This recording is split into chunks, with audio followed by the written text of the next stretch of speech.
welcome to another special edition of Education Matters. We're talking about PARCC and PARCC testing. But in this episode, I'm with Dr. Barry Ehrlichson from the Department of Ed, the Assistant Commissioner. Welcome, Barry. Thank you. We're going to talk in this episode a little bit about where New Jersey is. Because we're doing a big push to improve our education, which I think New Jersey has always had highest standards. Maybe I'm wrong, but we've always had high standards in our education. Is that true? It is true. We first established statewide standards back in 1996 under Governor Whitman, and they've been very good standards. Recently, we've raised them. In 2010, we raised our standards to be more aligned with what we know to be the entry requirements for college-level coursework as well as the career.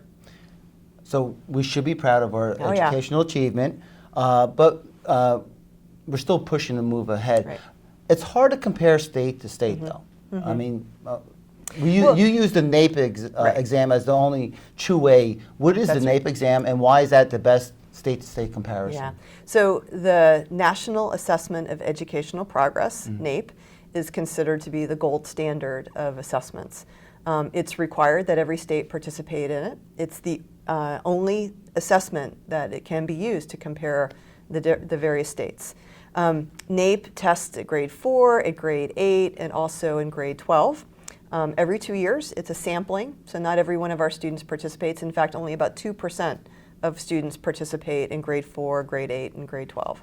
And according to NAEP, we're doing a really great job. We lead the country in a couple of those tests, like 8th grade reading, 8th grade math. We're leading the nation, tied with some of our sister states. But our outcomes on NAEP are very, very strong. You talked about it. PARCC, though, is not just a New Jersey exam. Sometimes we talk about it and it's like it's brand new. But it's not just a New Jersey exam. No, there are other states that are participating in the PARCC assessments with us. It's been a delight, particularly to work with our sister states in Massachusetts and in Maryland, in part because our students attend post-secondary institutions in those states. And so being able to partner with some of the states that are nearby that our students go to for college has been a real treat. I've seen you speak on numerous occasions about the PARCC exam, preparing for it. And one of the things you talk about, and if you look at states across the nation, there's what you call an honesty gap. There's a mismatch between what their state exam may say or their graduation requirements say. Could you just explain what that is? Well, so under federal law, starting with No Child Left Behind more than a decade ago, states were required to have standards in language arts and math and to develop assessments that measured those standards in language arts and math.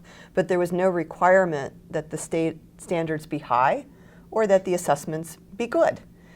So a whole lot of states had multiple choice only tests, or bubble tests. New Jersey has had constructed response questions where students actually write out answers since 1999. So we've had a strong history of strong standards, strong tests, and ultimately strong outcomes on NAEP.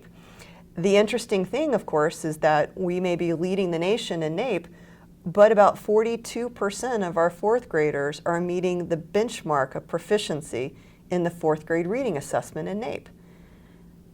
That comes as a surprise to a lot of people. How can you be leading the nation and have 42% of your students reaching the proficiency benchmark? Now, in New Jersey, in our prior test program, about 60% of New Jersey students met NJASC standards in fourth grade.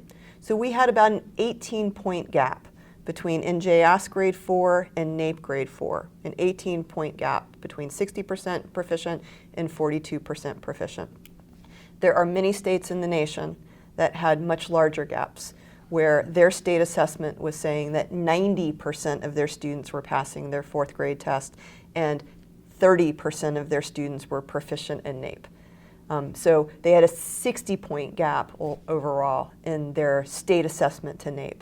And this is one of the reasons why assessments and consortiums like PARCC are going to help us as a nation sort of move forward so that all states can have students that are being measured in the same way and have comparable test scores across the nation. And one of the outcomes that we want from our children when they get to the 12th grade and they graduate is for them to be prepared for college or a career. Yep. And one of the things that I think a lot of us are taken back is how many of them need some help after their graduation. And, Yep. and is that one of the reasons we're pushing for this? And what are some of the things that you see? Well, our goal should be that every student graduates with a meaningful diploma.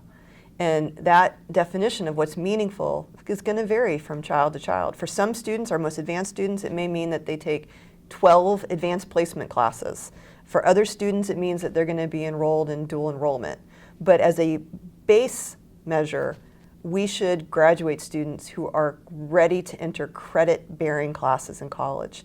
And what that means is that they're not taking remedial coursework. A remedial class is a class like Algebra 1 that a student should have taken and mastered in high school, but now is in college and needing to take the high school class again, only this time it's on their dime, their parents' money or federal financial aid, and it actually becomes cost prohibitive for some students to finish even a 2-year degree program. You know, I remember I watched you give a presentation, and someone felt like we're pushing for change because we're failing.